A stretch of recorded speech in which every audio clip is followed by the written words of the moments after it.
The law of prosperity. Yeah, the Almighty shall be thy defense, and thou shalt have plenty of silver. One of the greatest messages given to the race through the scriptures is that God is man's supply and that man can release, through his spoken word, all that belongs to him by divine right. He must, however, have perfect faith in his spoken word. Isaiah said, "My word shall not return unto me void, but shall accomplish that whereunto it is sent." We know now that words and thoughts are a tremendous vibratory force, ever molding man's body and affairs. A woman came to me in great distress and said she was to be sued on the 15th of the month for $3,000. She knew no way of getting the money and was in despair. I told her God was her supply, and that there is a supply for every demand. So I spoke the word. I gave thanks that the woman would receive $3,000 at the right time in the right way. I told her she must have perfect faith, and act her perfect faith. The 15th came, but no money had materialized. She called me on the phone and asked what she was to do.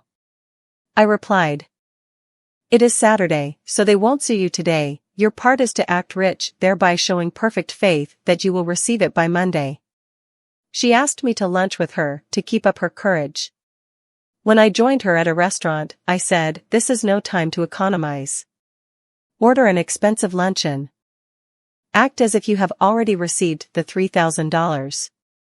All things whatsoever ye ask in prayer, believing, ye shall receive." You must act as if you had already received. The next morning she called me on the phone and asked me to stay with her during the day. I said no. You are divinely protected and God is never too late. In the evening she phoned again greatly excited and said, "My dear, a miracle has happened.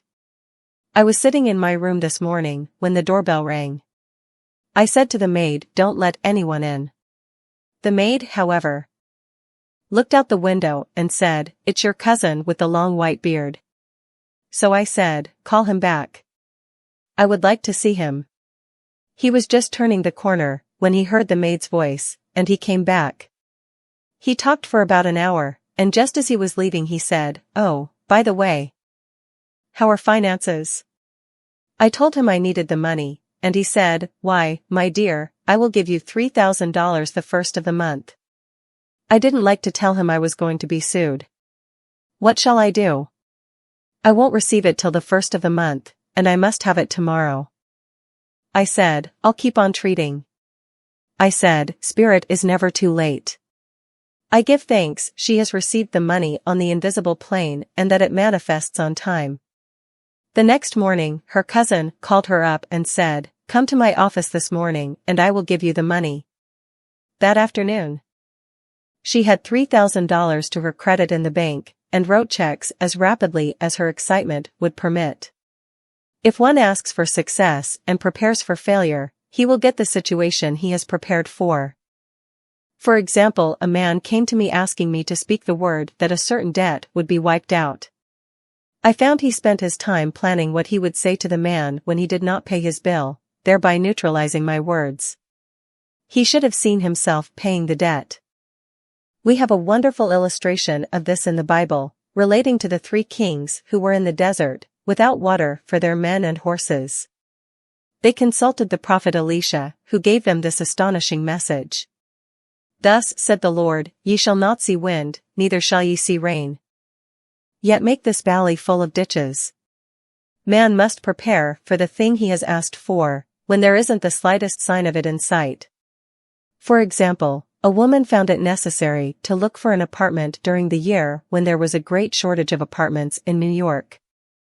It was considered almost an impossibility, and her friends were sorry for her and said, "Isn't it too bad, you'll have to store your furniture and live in a hotel."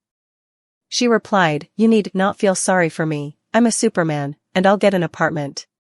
She spoke the words, "Infinite Spirit, open the way for the right apartment."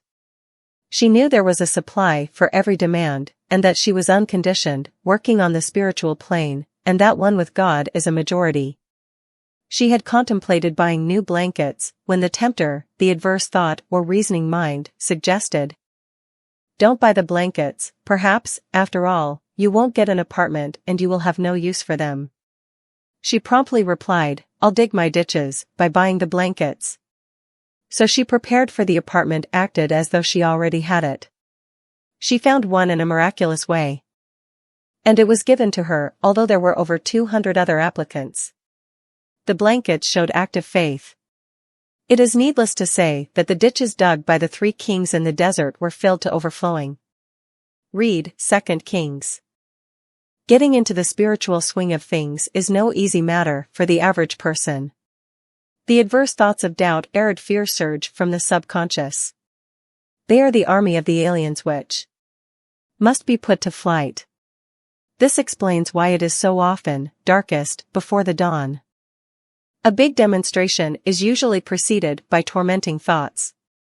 Having made a statement of high spiritual truth, one challenges the old beliefs in the subconscious. An error is exposed to be put out. This is the time when one must make his affirmations of truth repeatedly, and rejoice and give thanks that he has already received. Before ye call, I shall answer. This means that every good and perfect gift is already man's, awaiting his recognition. Man can only receive what he sees himself receiving. The children of Israel were told that they could have all the land they could see. This is true of every man. He has only the land within his own mental vision. Every great work, every big accomplishment, has been brought into manifestation through holding to the vision, and often just before the big achievement comes apparent failure and discouragement. The children of Israel, when they reached the promised land, were afraid to go in, for they said it was filled with giants who made them feel like grasshoppers. And there we saw the giants. And we were in our own sight as grasshoppers. This is almost every man's experience. However, the one who knows spiritual law is undisturbed by appearance, and rejoices while he is yet in captivity. That is, he holds to his vision and gives thanks that the end is accomplished, he has received. Jesus Christ gave a wonderful example of this. He said to his disciples, "Say not ye, there are yet 4 months, and then cometh the harvest?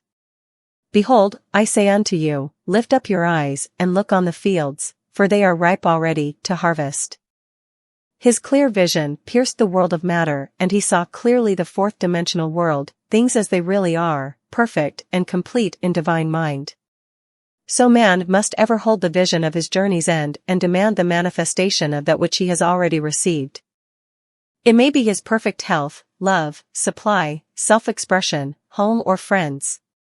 They are all finished and perfect ideas registered in divine mind, man's own superconscious mind.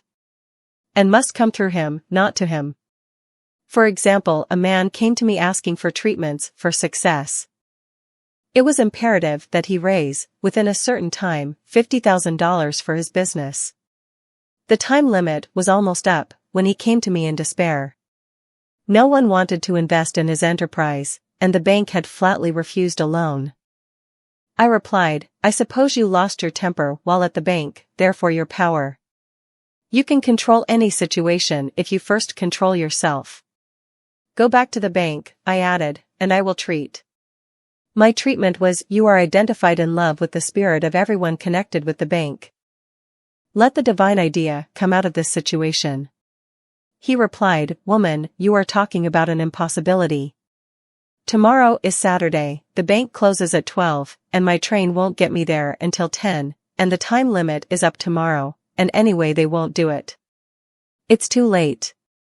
I replied, "God doesn't need any time and is never too late. With him all things are possible." I added, "I don't know anything about business, but I know all about God." He replied, "It all sounds fine when I sit here listening to you, but when I go out it's terrible." He lived in a distant city. And I did not hear from him for a week. Then came a letter.